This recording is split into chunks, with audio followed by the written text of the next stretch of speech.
Blouse cutting ಯಾವ ರೀತಿ ಕರೆಕ್ಟಾಗಿ ಮಾಡಬೇಕು ನೋಡಿ. ಅಂದರೆ ಬ್ಲೌಸ್ ಕಟಿಂಗ್ ಮೆಥಡ್ ಎಷ್ಟು ಇಂಪಾರ್ಟೆಂಟು, ಹಾಗೆ ಸ್ಟಿಚಿಂಗು ಸಹ ಅಷ್ಟೇ ಇಂಪಾರ್ಟೆಂಟ್ ಆಗಿರುತ್ತೆ. ಕಟಿಂಗನ್ನು ನಾವು ಪರ್ಫೆಕ್ಟಾಗಿ ಮಾಡಿಬಿಟ್ಟು ಸ್ಟಿಚಿಂಗನ್ನು ಪರ್ಫೆಕ್ಟಾಗಿ ಮಾಡಿಲ್ಲ ಅಂದರೂ ಸಹ ಶೋಲ್ಡರ್ ಡ್ರಾಪ್ ಅನ್ನೋದು ಆಗುತ್ತೆ. ಶೋಲ್ಡರ್ ಡ್ರಾಪ್ ಬರದೇ ಇರೋ ಥರ ಯಾವ ರೀತಿ ಬ್ಲೌಸನ್ನು ಸ್ಟಿಚಿಂಗ್ ಮಾಡಬೇಕು ಅನ್ನೋದನ್ನು ಇವತ್ತು ನಿಮಗೆ ಫುಲ್ ಬ್ಲೌಸ್ ಸ್ಟಿಚಿಂಗನ್ನು ತೋರಿಸ್ತಾ ಇದ್ದೀನಿ. ಫುಲ್ಲಾಗಿ ವಿಡಿಯೋನ ನೋಡಿ ನಾನು ಯಾವ ರೀತಿ ಬ್ಲೌಸನ್ನು ಸ್ಟಿಚ್ ಮಾಡ್ತೀನಿ ಅನ್ನೋದನ್ನು ನೋಡಿ. ನಾನಿಲ್ಲಿ ಮೇನ್ ಫ್ಯಾಬ್ರಿಕನ್ನು ಕರೆಕ್ಟಾಗಿ ಕಟ್ ಮಾಡಿಟ್ಕೊಳ್ತೀನಿ. ಯಾವಾಗಲೂ ಮೇನ್ ಫ್ಯಾಬ್ರಿಕನ್ನು ಲೈನಿಂಗನ್ನು ಕರೆಕ್ಟಾಗಿ ಕಟ್ ಮಾಡಿಟ್ಕೊಳ್ತೀನಿ. ಮೇನ್ ಫ್ಯಾಬ್ರಿಕನ್ನು ಸ್ವಲ್ಪ ಹೆಚ್ಚನ್ನಾಗಿ ಕಟ್ ಮಾಡ್ಕೊಳ್ತೀನಿ. ಆನಂತರ ಈ ರೀತಿ ಲೈನಿಂಗನ್ನು ಅಟ್ಯಾಚ್ ಮಾಡಿಕೊಂಡು ಸೈಡ್ ಇರುವಂತಹ ಎಲ್ಲ ಬಟ್ಟೆನ ಕಟ್ ಮಾಡಿ ತೆಗಿತೀನಿ. ಆನಂತರ ಇವಾಗ ಟಕ್ಸಿಗೋಸ್ಕರ ನೋಡಿ 2 ಇಂಚ್ ನಾವು ಎಕ್ಸ್ಟ್ರಾನ ಬಿಟ್ಟಿರ್ತೀವಲ್ಲ, ಅಲ್ಲಿಗೆ ನಾವು ಅದನ್ನು ಬಿಟ್ಟು ಉಳಿದಿರುವುದನ್ನು ಸರಿಯಾಗಿ ಮಧ್ಯಕ್ಕೆ ಅರ್ಧ ಫೋಲ್ಡ್ ಮಾಡಿಕೊಂಡ್ರೆ ಬ್ಯಾಕ್ ಡಾಟ್ ಹಾಕುವಂತಹ ಇದು ಸರಿ ಸಿಗುತ್ತೆ. ಇಲ್ಲ ಅಂದರೆ ನೀವು ಶೋಲ್ಡ್ರ್ ಹತ್ರನೂ ಸೆಂಟ್ರಲ್ಲಿ ಹಿಡ್ಕೊಂಡ್ರೆ ಅಲ್ಲಿಗೂ ನೀವು ಹಿಡಿದ್ರೆ ಕರೆಕ್ಟಾಗಿ ಇರುತ್ತೆ. ಇವಾಗ ಬ್ಯಾಕ್ ಡಾಟ್ ಎಷ್ಟು ಹಿಡಿಬೇಕಂದ್ರೆ ಒಂದು 4 ಇಂಚು ಹಿಡಿಬೇಕು, ಅಥವಾ ನೀವೇನಾದರೂ ಬ್ಯಾಕ್ ಲೆಂತ್ಗಿಂತ ಸ್ವಲ್ಪ ಮೇಲೆ ಹೋಗದೇ ಇರೋ ಥರ ನೋಡಿಕೊಂಡು ಬ್ಯಾಕ್ ಡಾಟನ್ನು ಹಿಡಿಬೇಕಾಗತ್ತೆ. ಅದೇ ತರಹ ನಾವು ಬ್ಲೌಸನ್ನು ಸಹ ಯಾವ ರೀತಿ ಫಾಸ್ಟಾಗಿ ಸ್ಟಿಚ್ ಮಾಡೋದು ಅನ್ನೋದನ್ನು ಸಹ ಈ ವಿಡಿಯೋದಲ್ಲಿ ನೀವು ನೋಡ್ಬೋದು. ಈಗ ಅದೇ ಥರ ಫ್ರಂಟಿಗೂ ನಾನು ಲೈನಿಂಗನ್ನು ಅಟ್ಯಾಚ್ ಮಾಡ್ಕೊಂಡಿದ್ದೀನಿ, ಅದನ್ನು ಮತ್ತೆ ತೋರಿಸಿಲ್ಲ. ಆ ನಂತರ ಫ್ರಂಟ್ ಪಾರ್ಟನ್ನು ಎರಡನ್ನೂ ತೆಗೆದುಕೊಂಡಿದ್ದೀನಿ. ಒಂದೊಂದೇ ಡಾಟನ್ನು ಹೊಲಿತಾ ನಾನೇನು ಮಾಡ್ತೀನಿ, 2 ಬಟ್ಟೆನ ಒಮ್ಮೆಲೇ ತೆಗೆದುಕೊಳ್ತೀನಿ. ಒಂದು ಡಾಟ್ ಆದ ನಂತರ ಮತ್ತೊಂದು ವಸ್ತ್ರನ ಕೊಡ್ತಾ ಇರ್ತೀನಿ. ಮಷೀನಿಗೆ ಬಟ್ಟೆ ಖಾಲಿ ಅನ್ನೋದು ಬಿಡೋದಿಲ್ಲ. ಇದರಿಂದ ನಮಗೆ ಏನಾಗುತ್ತೆ, ದಾರ ಪದೇ ಪದೇ ಕಟ್ಟಾಗುವಂಥ ಚಾನ್ಸ್ ಸಹ ತುಂಬಾ ಕಡಿಮೆ ಆಗುತ್ತೆ. ಸೂಜಿಯಿಂದ ದಾರ ಎಂಡ್ ಆದ ನಂತರ ಅದಕ್ಕೆ ಬಟ್ಟೆ ಹಾಕಿ ನಾವು ಎಂಡ್ ಮಾಡೋದರಿಂದ ಪದೇ ಪದೇ ದಾರನೂ ಸಹ ಕಟ್ಟಾಗೋದಿಲ್ಲ. ಆನಂತರ ಮಷೀನು ಸಹ ತುಂಬ ಬಾಳಿಕೆ ಬರುತ್ತೆ ಈ ರೀತಿ ಆಗೋದ್ರಿಂದ. ನೋಡಿ, ಆನಂತರ ಈಗ ನಿಮ್ಮ ಹತ್ರ ಮಾತಾಡ್ತಾ 2 ಸೈಡು ಸಹ ಟಕ್ಸನ್ನು ಹಿಡ್ದಾಯಿತು. ಆನಂತರ ಕ್ರಾಸ್ ಬೆಲ್ಟನ್ನು ಈ ರೀತಿಯಾಗಿ ಅಟ್ಯಾಚ್ ಮಾಡಬೇಕು. ಒಂದು ಸೀದಾ ಅಟ್ಯಾಚ್ ಮಾಡಬೇಕು, ಇನ್ನೊಂದು ಉಲ್ಟಾ ಇಟ್ಕೊಂಡು ಅಟ್ಯಾಚ್ ಮಾಡಬೇಕು.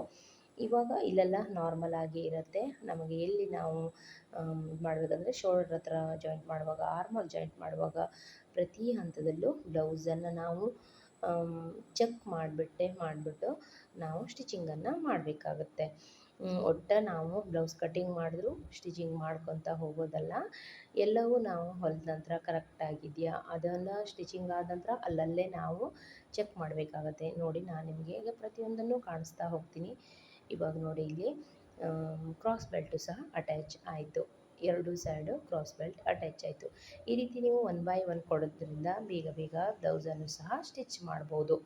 ಫಾಸ್ಟಾಗಿ ಬ್ಲೌಸನ್ನು 1:40ರಿಂದ 1 ಗಂಟೆ ಎಲ್ಲ ಬ್ಲೌಸನ್ನು ಸ್ಟಿಚ್ ನೋಡಿ. ಇದನ್ನು ಇಲ್ಲೇ ಎಕ್ಸ್ಟ್ರಾ ಇರೋದನ್ನು ಕಟ್ ಮಾಡಿ ತೆಗೆದೆ. ಆನಂತರ 2 ಸೈಡು ಸಹ ಕ್ರಾಸ್ ಬೆಲ್ಟ್ ಸ್ಟಿಚಿಂಗ್ ಆಯಿತು.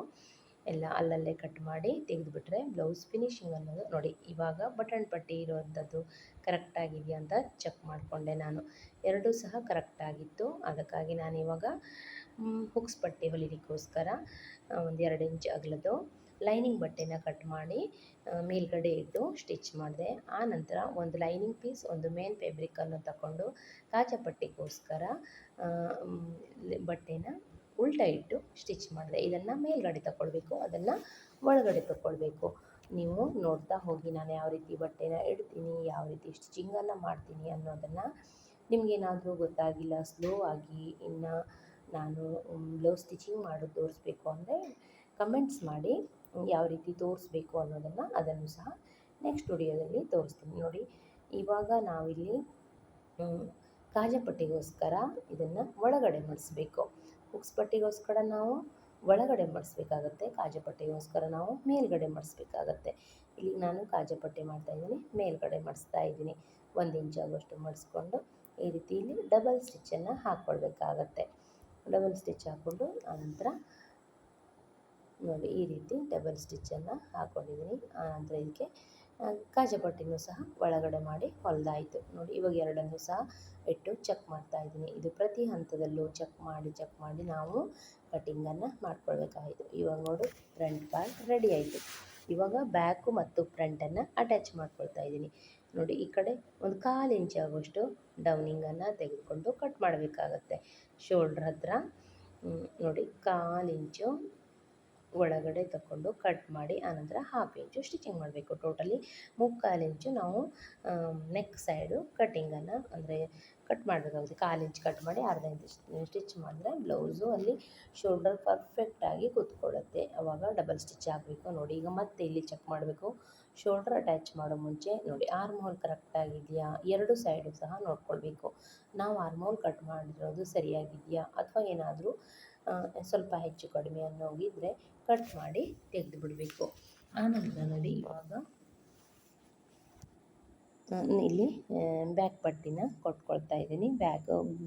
ಬ್ಯಾಕ್ ಹೊಲಿವಾಗನೇ ಸಹ ಕೊಟ್ಕೊಳ್ಬೋದು, ನಾನು ಕೊಟ್ಟಿರಲಿಲ್ಲ. ಇವಾಗ ಬ್ಯಾಕ್ ಪಟ್ಟಿ ಕೊಟ್ಕೊಂಡು ಫಿನಿಶ್ ಮಾಡ್ಕೊಳ್ತಾ ಇದ್ದೀನಿ. ಕೆಲವೊಬ್ಬರು ಅಲ್ಲೇ ಬಟ್ಟೆಯಲ್ಲೇ ಬಿಡ್ತಾರೆ ಅಥವಾ ಲೈನಿಂಗನ್ನೇ ಮೇನ್ ಫ್ಯಾಬ್ರಿಕನ್ನು ಟರ್ನ್ ಮಾಡಿ ಹೊಲಿತಾರೆ. ನಾನು ಯಾವಾಗಲೂ ಈ ರೀತಿ ಬ್ಯಾಕ್ ಪಟ್ಟಿ ಕೊಟ್ಟೆ ಹೊಲಿತೀನಿ. ಈ ರೀತಿ ಕೊಡೋದ್ರಿಂದ ಬ್ಲೌಸು ಸ್ಟಿಪ್ಪಾಗಿ ನೀಟಾಗಿ ಕೂತ್ಕೊಳ್ಳುತ್ತೆ, ಹಿಂದ್ಗಡೆ ಎದ್ದು ನಿಂತ್ಕೊಳ್ಳೋದಿಲ್ಲ. ಅದಕ್ಕಾಗಿ ನಾನು ಈ ರೀತಿಯೇ ಕೊಡ್ತೀನಿ. ನೀವು ಸಹ ಇದೇ ರೀತಿ ಬಟ್ಟೆ ಕೊಡೋದೇ ಅಭ್ಯಾಸ ಮಾಡ್ಕೊಳ್ಳಿ. ಅಲ್ಲೇ ಮಡಿಸಬಾರ್ದು, ಯಾಕಂದರೆ ಕಸ್ಟಮರು ಕೆಲವೊಬ್ಬರು ಕಿರಿಕಿರಿ ಮಾಡ್ತಾರೆ. ಹಾಗಾಗಿ ಇದೇ ಥರ ಅಭ್ಯಾಸನ ಇಟ್ಕೊಳ್ಳಿ.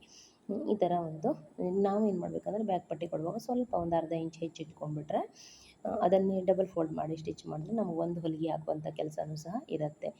ಆನಂತರ ನಾನಿಲ್ಲಿ ಪೈಪಿಂಗೋಸ್ಕರ 1 ಇಂಚ್ ಪಟ್ಟಿನ ಕಟ್ ಮಾಡ್ಕೊಳ್ತಾ ಇದ್ದೀನಿ.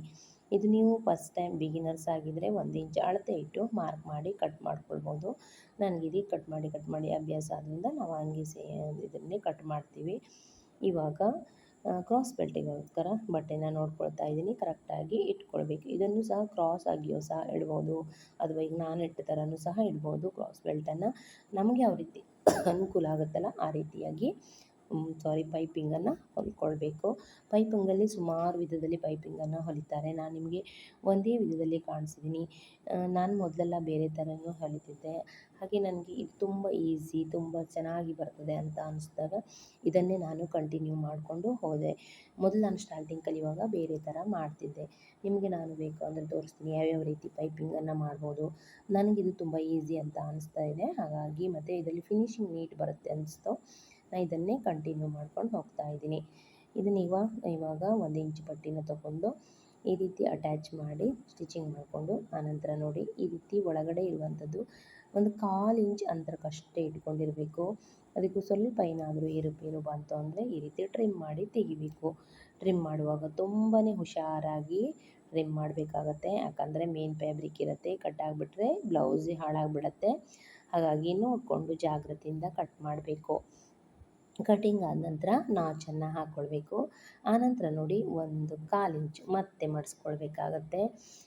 ಜಸ್ಟ್ ಇಷ್ಟನ್ನು ಮಡಿಸ್ಕೊಂಡ್ರೆ ಆಮೇಲೆ ತಿರ್ಗಾ ಪೈಪಿಂಗ್ ಮಾಡೋದು. ಅಂದರೆ ನಾವು ಒಳಗಡೆ ಕಟ್ ಮಾಡಿರ್ತೀವಲ್ಲ ಆ ಬಟ್ಟೆ ಇದರೊಳಗೆ ಹೋಗಬೇಕು. ಈಗ ಅದಾದ ನಂತರ ಇಲ್ಲಿ ನಮಗೆ ಎಕ್ಸ್ಟ್ರಾ ಅನ್ನೋದಿರುತ್ತಲ್ಲ ಆ ಬಟ್ಟೆನ ಕಟ್ ಮಾಡಿ ತೆಗಿಬೇಕು. ಮೊದಲಿಗೆ ನಾವು ಒಳಗಡೆ 2 ಫ್ಯಾಬ್ರಿಕ್ ಸೇರಿಸಿ ಇರೋದನ್ನು ಕಟ್ ಮಾಡಿದ್ದೀವಿ. ಈಗ ಇದು ಒಂದನ್ನೇ ನಾವು ಮಡಿಸಿದ ನಂತರ ಉಳಿಯುತ್ತಲ್ಲ ಆ ಬಟ್ಟೆನ ಕಟ್ ಮಾಡಿ ತೆಗಿಬೇಕು. ಈಗ ನೋಡಿ ಎಷ್ಟು ಚಿಕ್ಕದಾಗಿ ಬೇಕು ನಮಗೆ ಅಷ್ಟು ಚಿಕ್ಕದಾಗಿ ಪೈಪಿಂಗನ್ನು ಕೊಡಬೇಕು. ತುಂಬ ನೀಟಾಗಿ ಬರುತ್ತೆ. ಈ ರೀತಿ ಪೈಪಿಂಗ್ ಮಾಡೋದ್ರಿಂದ ಎಲ್ಲೂ ಎಕ್ಸ್ಟ್ರಾಸ್ ಅನ್ನೋದು ಕಾಣೋದಿಲ್ಲ. ನಾವು ಬಿಗಿನರ್ ಇದ್ದಾವಾಗ ಹೊಲಿದಾಗ ಯಾವ ರೀತಿ ಬರುತ್ತಲ್ಲ ಅದಷ್ಟು ಫಿನಿಶಿಂಗ್ ನೀಟ್ ಅಂತ ಬರೋದಿಲ್ಲ. ಈ ರೀತಿ ಮಾಡಿ ನಾವು ಪೈಪಿಂಗ್ ಹೊಲಿದ್ರೆ ಪೈಪಿಂಗ್ ತುಂಬಾ ಪರ್ಫೆಕ್ಟಾಗಿ ನೀಟಾಗಿ ಬರುತ್ತೆ. ಮತ್ತು ಬ್ಲೌಸ್ ಪೈಪಿಂಗ್ ಸಹ ಅಷ್ಟೇ ನೀಟಾಗಿ ಕೂತ್ಕೊಳ್ಳುತ್ತೆ. ಬ್ಲೌಸು ಸಹ ತುಂಬ ಚೆನ್ನಾಗಿ ನೋಡಿ ಇಷ್ಟು ಕರೆಕ್ಟಾಗಿ ಬಂದಿದೆ. ಒಂದೇ ಹದವಾಗಿ ಬರಬೇಕು ಪೈಪು. ಈ ರೀತಿ ಪೈಪಿಂಗ್ ಬಂದಿದೆ. ಥ್ರೆಡ್ ಪೈಪಿಂಗ್ ಥರ ಕಾಣಿಸುತ್ತೆ ನೋಡಿ, ಅಷ್ಟು ನೀಟಾಗಿ ಬಂದಿದೆ. ತುಂಬಾ ಚೆನ್ನಾಗಿ ಬಂದಿದೆ. ಕರೆಕ್ಟಾಗಿ ನೀವು ಇದೇ ಥರ ಸ್ಟಿಚಿಂಗ್ ಮಾಡಿದರೆ ನಿಮ್ಮದು ಸಹ ಇದೇ ಥರ ಬರುತ್ತೆ. ಪ್ರಾಕ್ಟೀಸ್ ಮಾಡಿ. ಆಯಿತು, ಇವಾಗ ಪೈಪಿಂಗ್ ಸಹ ಆಯಿತು. ಇವಾಗ ಸ್ಲೀವ್ಸನ್ನು ಅಟ್ಯಾಚ್ ಮಾಡುವ. ಸ್ಲೀವ್ಸ್ ಅಟ್ಯಾಚ್ ಮಾಡೋ ಮುಂಚೆ ಇವಾಗ 1 ಬೈ 1 ನಾವು ಇದು ಮಾಡ್ಕೊತ ಬಂದರೆ ನಾನು ಯಾವಾಗಲೂ ಇದೇ ಥರನೇ ಬ್ಲೌಸನ್ನು ಸ್ಟಿಚಿಂಗ್ ಮಾಡೋದು. ಇವಾಗ ನೋಡಿ ನನ್ನ ಮಷಿನನ್ನು ಯಾವತ್ತೂ ಖಾಲಿ ಅನ್ನೋದು ಬಿಡೋದಿಲ್ಲ. ಈಗ ಸ್ಲೀವ್ಸ್ ಅಟ್ಯಾಚ್ ಮಾಡ್ಕೊಳ್ತೀನಿ. 2 ಸೈಡು ಇದೇ ಥರ ನೋಡಿ. ಇದ್ರ ಮೇಲೆ ಬೇಕಂದ್ರೂ ನೀವು ಸ್ಟಿಚ್ ಹಾಕ್ಬೋದು ಅಥವಾ ಲೈನಿಂಗ್ ಮೇಲೆ ಸ್ಟಿಚ್ ಹಾಕ್ಬೋದು. ಲೈನಿಂಗ್ ಮೇಲೆ ಸ್ಟಿಚ್ ಹಾಕಿದರೆ ತುಂಬ ಚೆನ್ನಾಗಿರುತ್ತೆ. ನಾನು ಕೆಲವೊಂದು ಸಲ ಮೇನ್ ಫ್ಯಾಬ್ರಿಕ್ ಮೇಲೆ ಹಾಕ್ತೀನಿ, ಕೆಲವೊಂದು ಸಲ ಲೈನಿಂಗ್ ಮೇಲೆ ಹಾಕ್ತೀನಿ.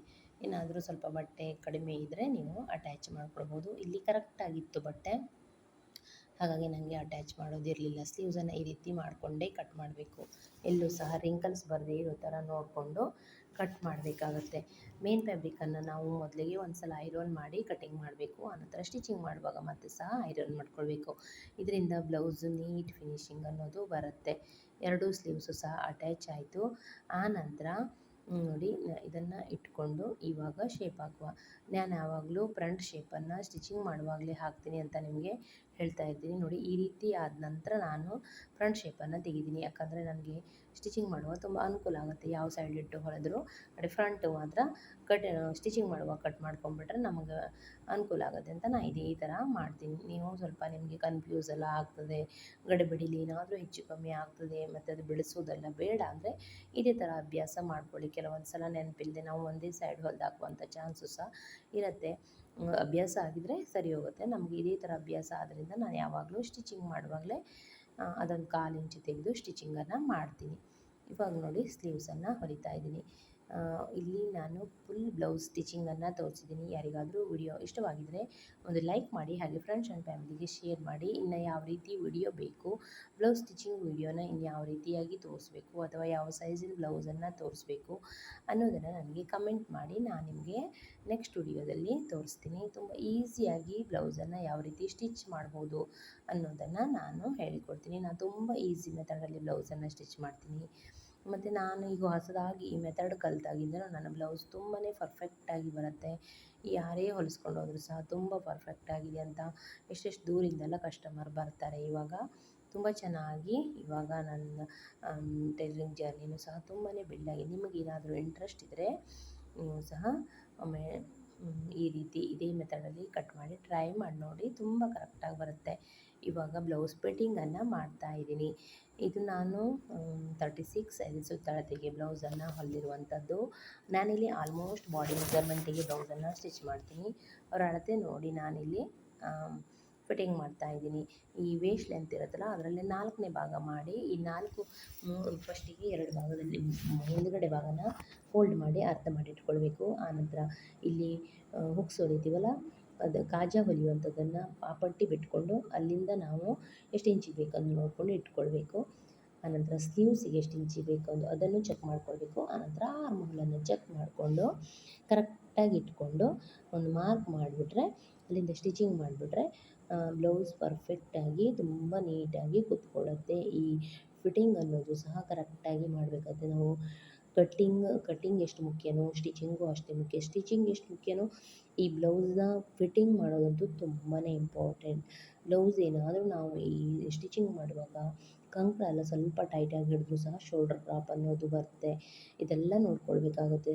ಶೋಲ್ಡರ್ ಡ್ರಾಪಿಗೆ ಕೇವಲ ಒಂದೇ ಕಾರಣ ಅಲ್ಲ, ಅದಕ್ಕೂ ಸಹ ಹಲವಾ ಈ ಕಂಕಣ ಸರಿಯಾಗಿ ಸ್ಟಿಚಿಂಗ್ ಮಾಡದಿರೋದು ಕಾರಣ ಆಗುತ್ತೆ. ಕಂಕಣ ಸರಿಯಾಗಿ ಕಟಿಂಗ್ ಮಾಡದಿರುವಂಥದ್ದು ಕಾರಣ ಆಗುತ್ತೆ. ನೆಕ್ ಸಹ ಸರಿಯಾಗಿ ಹಿಡಿದಿರುವಂಥದ್ದು ಕಾರಣ ಆಗುತ್ತೆ. ಇದೆಲ್ಲ ಕಾರಣಗಳಿಂದಲೂ ಸಹ ಶೋಲ್ಡರ್ ಡ್ರಾಪ್ ಅನ್ನೋದು ಆಗುತ್ತೆ. ಹಾಗಾಗಿ ಅದನ್ನು ಅವಾಯ್ಡ್ ಮಾಡಬೇಕಂದ್ರೆ ಬ್ಲೌಸ್ನ ಪ್ರತಿ ಹಂತದಲ್ಲೂ ಬ್ಲೌಸ್ ಹೊಲಿಯುವಾಗ ಚೆಕ್ ಮಾಡಿಕೊಂಡೇ ಹೊಲಿಬೇಕಾಗತ್ತೆ ಮತ್ತು ನೀಟಾಗಿ ಹೊಲಿಬೇಕಾಗತ್ತೆ. ಒಟ್ಟು ರಾಶಿ ಎಲ್ಲ ಬ್ಲೌಸನ್ನು ಸ್ಟಿಚ್ ಮಾಡಬಾರ್ದು, ನೀಟಾಗಿ ಸ್ಟಿಚಿಂಗ್ ನೋಡಿ. ಈ ರೀತಿ ಪ್ಲಸ್ ಮಾರ್ಕ್ ಅನ್ನೋದು ಬರಬೇಕು. ಈ ರೀತಿ ಪ್ಲಸ್ ಮಾರ್ಕ್ ಅನ್ನೋದು ಬಂದರೆ ನಿಮಗೆ ಬ್ಲೌಸು ಪರ್ಫೆಕ್ಟಾಗಿ ನೀಟಾಗಿ ಕೂತ್ಕೊಳ್ಳುತ್ತೆ. ನೋಡಿ ಕರೆಕ್ಟಾಗಿದೆ ಅಂತ ನೋಡಿಕೊಂಡು ನಾನಿಲ್ಲಿ ಮಾರ್ಕ್ ಮಾಡಿ ಫಿಟ್ಟಿಂಗ್ ಮಾಡ್ತಾ ಇದ್ದೀನಿ. ಈ ಕೈ ಫಿಟ್ಟಿಂಗ್ ಮಾಡುವಾಗ ಒಂದು 1/4 ಇಂಚ್ ಆಗುವಷ್ಟು ಒಳಗಡೆ ತಗೊಂಡು ಫಿಟ್ಟಿಂಗ್ ಮಾಡಬೇಕಾಗತ್ತೆ. ಆವಾಗ ಈ ಕೈ ತೋಳು ಹತ್ರಲ್ಲ ನಮಗೆ ಅಷ್ಟು ಸ್ವಲ್ಪ ರಿಂಕಲ್ಸ್ ಥರ ಅನ್ನೋದು ಬರೋದಿಲ್ಲ, ಅವಾಯ್ಡ್ ಆಗುತ್ತೆ. ಈ ರೀತಿ ಮಾಡಿ ಸ್ಟಿಚಿಂಗ್ ಮಾಡಿದ್ರೆ ಆಯಿತು. ನೋಡಿ ಎಷ್ಟು ಈಸಿಯಾಗಿ ಬ್ಲೌಸ್ ಸ್ಟಿಚಿಂಗನ್ನು ತೋರಿಸಿದ್ದೀನಿ ಅಂತ. ತುಂಬಾ ಈಸಿಯಾಗಿ ಸ್ಟಿಚಿಂಗ್ ನೋಡಿ. ಮಧ್ಯ ಪಾಯಿಂಟ್ ಬಂದಾಗ ಕರೆಕ್ಟಾಗಿ ಇಟ್ಕೊಳ್ಬೇಕು. ಬ್ಯಾಕ್ ಪಾರ್ಟು ಮತ್ತು ಫ್ರಂಟ್ ಪಾರ್ಟು ಎರಡೂ ಸಹ ಸರಿ ಇರಬೇಕು. ಮಧ್ಯ ನಮಗೆ ಪ್ಲಸ್ ಮಾರ್ಕ್ ಥರ ಬರೋದರಿಂದ ಬ್ಲೌಸ್ ತುಂಬ ಪರ್ಫೆಕ್ಟಾಗಿ ಕೂತ್ಕೊಳ್ಳುತ್ತೆ. ಎಕ್ಸ್ಟ್ರಾ ಅನಿಸೋದನ್ನೆಲ್ಲ ಕಟ್ ಮಾಡಿ ಟ್ರಿಮ್ ಮಾಡಿ ತೆಗೆದು ಬಿಡ್ತೀನಿ ನೀಟಾಗಿ.